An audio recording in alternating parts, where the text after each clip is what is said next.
It's never a nice feeling waking up lying amongst shards of broken glass in the middle of the road. The dawn sky above the biker looks almost peaceful. It's as if nothing had gone wrong at all, as if everything is right in the world. But slowly, the throbbing pain washes into his helmeted head, and the sound of the traffic surrounding him rises in his ears.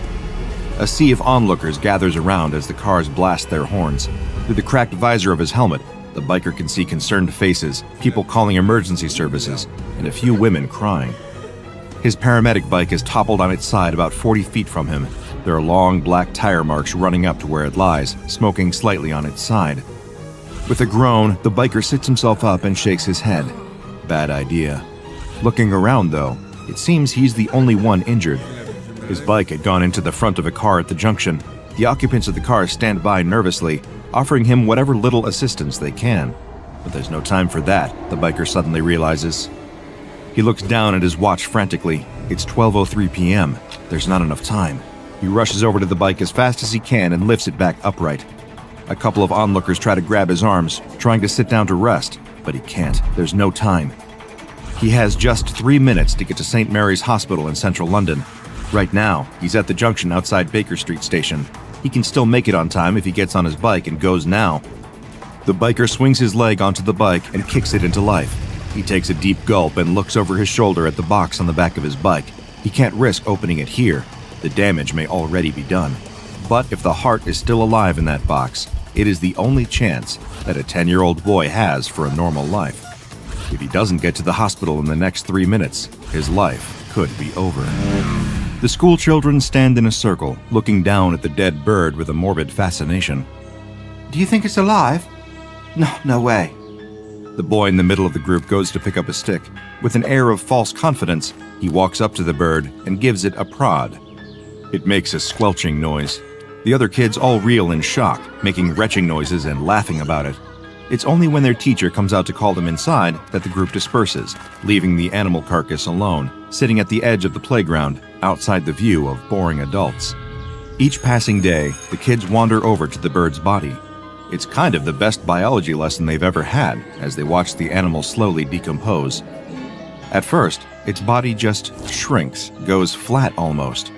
The feathers start falling out, and it loses all of its color. Then it starts to get puffy. Different parts of its flesh bulge out in weird places, as if they're being inflated like a balloon animal at someone's birthday party. But then, the maggots come.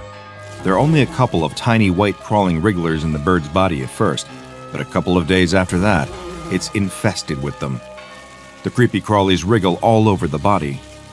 But as the boy looks down at the dead bird, he spots something very peculiar, something they haven't seen in a biology class before. There's a red maggot, wriggling and crawling in amongst the rest of the creepy crawlies. It squirms like the rest of them, but even over the course of the school day, it quickly grows larger than any of the others. What do you think it is? The boy stares at it. It looks like a worm. And a worm is exactly what it was. The next day, when the kids return, they see that the red maggot is now much larger than any of the others feasting on the bird. With a slightly translucent body, cherry red coloring, and small white speckles on its skin, it looks unlike anything they've ever seen before. Actually, not unlike anything they've ever seen before. It looks exactly like something that all the kids recognize very well. In fact, one of the kids has a bag of them right now that he's chewing on. A candied worm. The kids stare in curiosity, First at the bag of candy that their friend has in his hand, and then down at the worm, slowly eating its way through the decomposing bird. As far as their eyes can tell, the two things are exactly the same, except of course that the one eating the bird seems to be alive. Kids being kids, the next thing that happened was sort of inevitable. One dares the boy to eat it. He almost retches in disgust. There's no way he's even touching it. And then, another one of the children throws down the poison chalice and dares him. The boy stands there nervously. He knows that he's not allowed to eat worms. That had been a lesson ingrained in him from a very young age. But his mother isn't here right now, and this thing doesn't look like any kind of worm that he's seen before. It almost looks a bit tasty. In exchange for eating the worm, another one of the children promises he'll give him 5 English pounds. The kids around the circle gasp. That's a lot of money. None of them have even got 2 pounds on them, let alone 5. Think of all the sweets you could buy with that kind of money. But the boy is adamant. He puffs his chest out, he stands up tall, and he nods firmly. 5 pounds, or he wouldn't do it. After some intense schoolyard debate, the deal is sealed. As the boy lies in bed that night, staring at the ceiling and grumbling, he knows that he is not happy about what his friends have done to him today. He's going to get them back for this. Only he's getting a bit of a tummy ache. Getting is the wrong word. He's had a tummy ache for most of the evening. What he's experiencing now is heartburn. It feels as if something is crawling in his chest. The boy just ignores it. It's probably just his worries about the worm inside of him. He chewed it up pretty well. There's no way that it's still alive in him, surely. His uneasy sleep is punctuated by rotten dreams. Dreams in which he finds himself lying on the floor and his playground lying on the ground at school, unable to move as people gather around him to poke him with a stick. He feels his skin covered with maggots. They even crawl across the surface of his eyes. In his chest, there's a searing pain. The boy wakes with a start as he feels his heart pounding, thudding against his ribs. It's agonizing. Adrenaline courses through him as he sweats off his face. Crying out for his mom, the boy lies there in bed, feeling the heart attacking his system. When you decide to become a surgeon, you have to accept that you're not going to get very much sleep most nights. In fact, it's more than that. You have to not only accept that you won't get much sleep most nights, but you also have to be at your absolute best when you've had no sleep and it's the middle of the night. With over 40 years under his belt, the surgeon doesn't need coffee anymore, even when the junior doctor offers it to him as he strides toward the operating theater. Instead, he asks them to fill him in on the situation. Who's his patient? What's going on? What needs to be done? The doctor accompanying him reads the notes in a calm but hurried voice. They haven't got much time on this one at all. At any moment, the boy's heart could give out. The surgeon asks what's wrong with the organ, and the doctor looks at his notes in apparent confusion. Apparently, over the course of the night, the boy has suffered a 72% reduction in the mass of his heart. The surgeon stops just on the other side of the door. He doesn't want to have this conversation in front of his whole team. He whispers to the doctor in a terse voice, What kind of infection does this boy have that his heart has undergone that rapid of a deterioration? It's not an infection at all, sir. Well, sir, it's a worm. The doctor holds out a sheet to him. The surgeon takes it from him. He looks down at the x-ray to see a scan of the boy's chest cavity. It doesn't look so bad. There's a hole in the heart for sure, but the surgeon has encountered worse in his career. This was taken when the boy was first admitted. The doctor hands the surgeon a second x-ray. And this was taken just 1 hour later. It is barely recognizable as a human heart. There seems to be a mass growing in the cavity that was left by the heart, and there, infecting all of the boy's organs, was the shape of a worm. The biker weaves his way through the traffic down on Marylebone Road, eyes darting frantically in all directions. He may have a concussion, and he may not be allowed to drive at all right now. In fact, he knows he definitely isn't. But he is under strict instructions. This heart needs to get to St. Mary's Hospital before it's too late. The bike careens around the corner and skids to a halt outside the emergency doors. An ambulance team in front of him is trying to help an old lady out of the back of their vehicle, but the biker doesn't have time for them. He grabs the organ box from the back of the bike and races into the building. It takes all of his remaining concentration to navigate through the maze of hospital corridors on his way to the operating theater. On a better day, he'd be able to do this with no problem, but with his head injury, he can see the lights starting to blur all around him. Ward 6, Ward 7, Ward 7A, Ward 7B. He runs as fast as his heavy boots will allow him, feeling that energy draining from his system. He can't look at his watch. He can't check the time. He just has to find this boy. Operating theater. There, right up ahead of him, just a couple of 100 feet. There's a doctor waiting outside the door who looks up at the sound of his footsteps. The biker rips his helmet off and holds out the box with the heart in it, panting heavily. It's the moment of truth. Is he too late? The doctor looks shell-shocked, not at the biker's arrival, but clearly at something else she's just seen. The man starts to explain, but runs out of words, and instead beckons the biker to follow him into the observation room.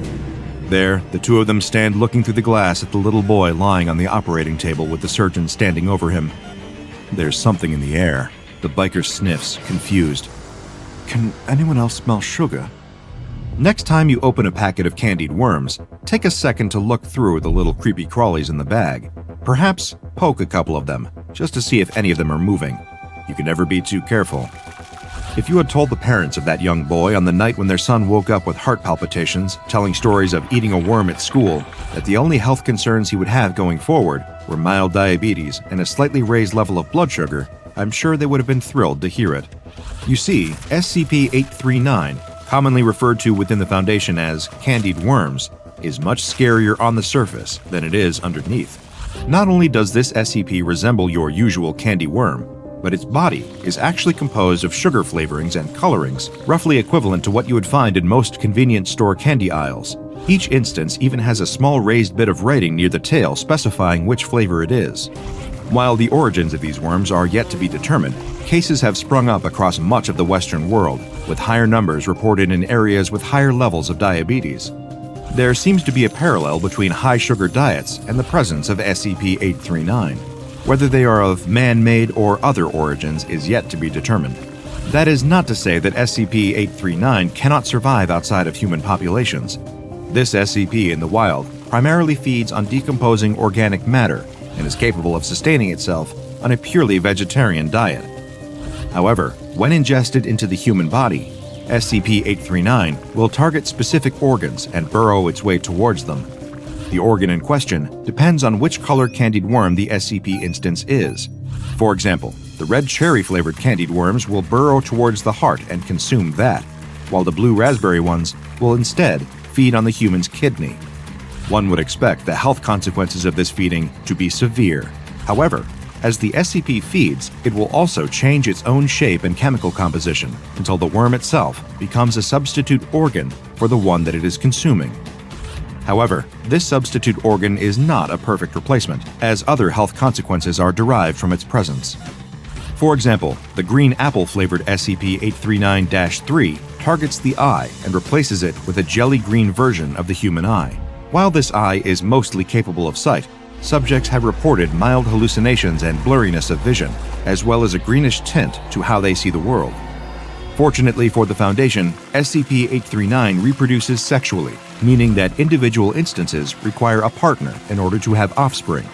This has made containment of this SCP much more feasible. Though they are a relatively low-priority entity in the broader scope of the Foundation, there are no known cases as of yet of any SCP-839 infections leading to death or serious chronic illness. Therefore, any instances that are captured by the Foundation are sent to storage site 839-1, where they are kept in a glass housing and regularly fed a diet of plant matter each day. Here, their reproductive activity can be closely monitored and controlled based on what research is needed. Those infected with SCP-839 instances can continue to live long and healthy lives, with only minor health complications arising. Therefore, the Foundation is comfortable allowing a reasonable number of cases to go unexamined in the world. So, like I said, for next time you open up a bag of candied worms, maybe just give them a quick poke. You could be saving yourself a trip to the hospital and a lifetime dependence on insulin. Check out the Dr. Bob Patreon and